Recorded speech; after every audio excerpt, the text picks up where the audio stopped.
Google ආයතනයේ එයාලගේ smart home system එක. ඒ කියන්නේ ස්මාර්ට් නිවාස පද්ධතිය මූලිකවම වෙනස් කරන්නයි ලෑස්ති වෙන්නේ.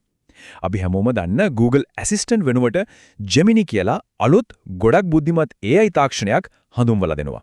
ඇත්තටම මේකෙන් වෙන්නේ අපේ ගෙවල් එක්ක අපි කතා බහ කරන විදිහ සම්පූර්ණයෙන්ම වෙනස් වෙන එක. ඉතින් අපි මේ ගැන ගැඹුරින්ම විග්‍රහ කරලා බලමු. හොඳයි. අපි මේ කතාවේදී මේ දේවල් පිළිවෙලට බලමු. මුලින්ම දැනට තියෙන ස්මාර්ට් ගෙවල් වල තියෙන පොඩි අඩුපාඩු ගැන. ඊළඟට Google ගේ මේ අලුත් AI සහායකයා ගැන කතා කරමු. ඊට පස්සේ මේකෙන් අපේ සංවාද සහ කැමරා කොහොමද බුද්ධිමත් වෙන්නේ කියලා බලමු. ඒ වගේම මේකට යන වියදම සහ ඕන කරන උපාංග ගැනත් කතා කරන්න ඕන. අන්තිමට බලමු මේ අප්ග්‍රේඩ් එක ඇත්තටම වටිනවද කියලා. හරි. එහෙනම් අපි කතාව පටන් ගමු දැනට තියෙන ස්මාර්ට් නිවාස තාක්ෂණයේ තියෙන ගොඩක් දැනට දැනෙන පොදු අපහසුතාවයක් ගැන කතා කරලා. ඇත්තටම කල්පනා කරලා බැලුවොත් Tamanගේ ස්මාර්ට් ගෙදර ඇත්තටම ස්මාර්ට් කියලා හිතෙනවද? මොකද ගොඩක් වෙලාවට මේ උපාංග හරියට රොබෝ කෙනෙක් වගේනේ. අපි හරියටම වචනයක්වත් එහෙ මෙහෙ නොවෙන්න අන දුන්නේ නැත්තම් ඒකට අපි කියන දේ තේරෙන්නේම නැහැ. මේක අපි හැමෝම වගේ අත්දැකලා තියෙන දෙයක්. ඔව් ඒක තමයි ඇත්ත. අපි කියන දේ පොඩ්ඩක් විතර එහා මෙහා වුණොත් අන්න දෙනකොට එක වචනයක් හරි වැරදුනොත් ඇසිස්ටන්ට් සම්පූර්ණයෙන්ම අවුල් වෙනවා. අපි කියන දේ තේරුම් ගන්න ඒකට බැරිව යනවා. හරියට කැඩිච්ච භාෂාවක් අහන වගේ තමයි. හරි. දැන් අපි බලමු Google සමාගම මේ ප්‍රශ්නෙට ගේන විසඳුම මොකක්ද කියලා. එතකොට මොකක්ද මේ Gemini for Home කියන්නේ? මේක හරියටම තේරුම් ගන්න එක වැදගත්. මේක පරණ ඇසිස්ටන්ට් එකට එකතු වෙන පොඩි ෆීචර් එකක් නෙමෙයි. නෑ. මේක Google Assistant එක සම්පූර්ණයෙන්ම අයින් කරලා ඒ වෙනුවට එන ඊට වඩා ගොඩක් බලවත් අලුත්ම සිස්ටම් එකක්. Gemini for Home හඳුන්වලා දෙන දිනය තමයි 2025 ඔක්තෝබර්. අන්න එදා ඉඳන් තමයි මේ ලොකු වෙනස ක්‍රියාත්මක වෙන්න පටන් ගන්නෙ. ඉතින් මේ අප්ග්‍රේඩ් එක නිසා අපේ ගෙදර උපාංග එක්ක කරන දවසේ වැඩ කටයුතු ඇත්තරම කොහොමද වෙනස් වෙන්නේ? මෙතන තියෙන ලොකුම වැදගත්ම දියුණුව තමයි Gemini වලට සන්දර්භය. ඒ කියන්නේ කොන්ටෙක්ස්ට් එක තේරුම් ගන්න පුළුවන් වීම. සරලව කිව්වොත් ඉල්ලීමක් කරනකොට තියෙන වටපිටාව, ඒ කියන්නේ මොකද්ද වෙන්නේ, වෙලාව කීයද වගේ දේවල් තේරුම් ගන්න පුළුවන්. මෙන්න බලන්න නියම උදාහරණයක්. පරණ ක්‍රමයට අපි නිකන් කියනවා ලයිට් ඔන් කරන්න කියලා. එතකොට සමහර වෙට ඕන නැති ලයිට් එකක් පත්තු වෙන්න පුළුවන්. ඒ Gemini එක අපිට කියන්න පුළුවන් මම දැන් උයන්නේ යන්නේ ලිපගාව තියෙන ලයිට් ටික දාන්න පුළුවන්ද කියලා. බලන්න ඒක කොච්චර ස්වාභාවිකද කොච්චර නිශ්චිතද කියලා. තවත් ලොකු දියුණුවක් තමයි මේ. බලන්න පරණ ක්‍රමයට අපිට එකින් එක අණ දෙන්න වෙනවනේ. හැම ලයිට් එකක්ම ඔෆ් කරන්න කියලා ඊට පස්සේ ඔෆිස් රූම් එකේ ඒක ඇරර් කියලා කියන්න බෑ. ඒත් Gemini එක මේ දෙකම එකම වාක්‍යයකින් කියන්න පුළුවන්.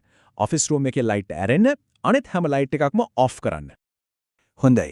මේ බුද්ධිය කටහඬ විධානවලට විතරක් සීමා වෙන්නේ නැහැ.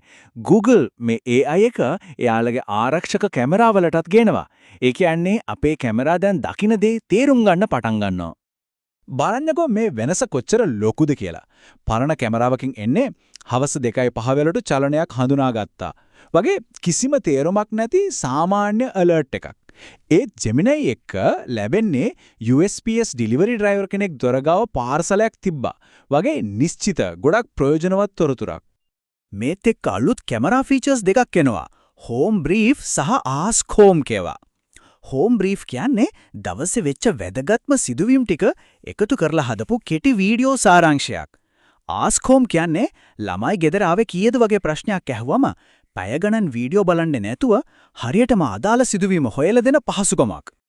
හරි මේ ඔක්කොම අහන් ඉන්නකොට නියමයි වගේ. ඒත් ඉතින් හැම දෙයකම වගේ මෙතනත් පොඩි කැච් එකක් තියෙනවා. ඒ තමයි මේකට මොනවද ඕන කරන උපාංග සහ කොච්චර වියදමක් යනවද කියන එක. මෙතන තියෙන හොදම ආරංචිය තමයි දැනට තියෙන ගොඩක් Google Nest සහ Home උපාංග එක්ක Gemini වැඩ කරන එක. ඒ කියන්නේ අලුතින් දේවල් ගන්නම ඕනේ වෙන්නේ නැහැ. 2016 ආපු මුල්ම ස්පීකර් එකේ ඉඳන් පවා මේකට සපෝට් කරනවා. මූලික Gemini voice assistant එක නොමිලේ ලැබෙනවා. ඒත් වඩා දියුණු ෆීචර්ස් වලට මාසික ගාස්තුවක් ගෙවන්න වෙනවා.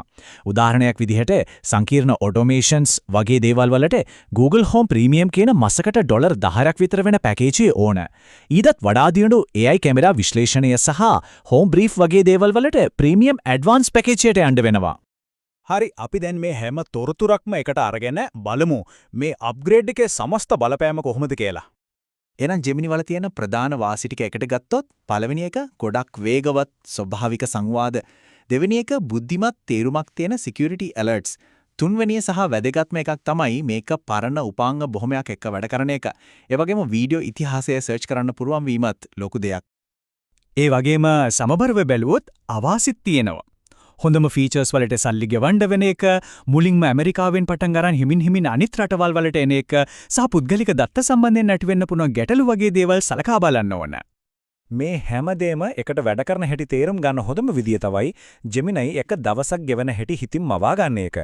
උදේට good morning කිව්ව ගමන් කෝපි එක හැදෙනවා, ලයිට් පත්තු වෙනවා, දවල්ට ෆෝන් එකෙන් අහන්න පුළුවන් දොරට කවුද ආවි කියලා, රැට දවසේ සිදුවීම් ටික සාරාංශ කරපු home brief විනාඩියේ වීඩියෝ එකක් බලන්න පුළුවන්.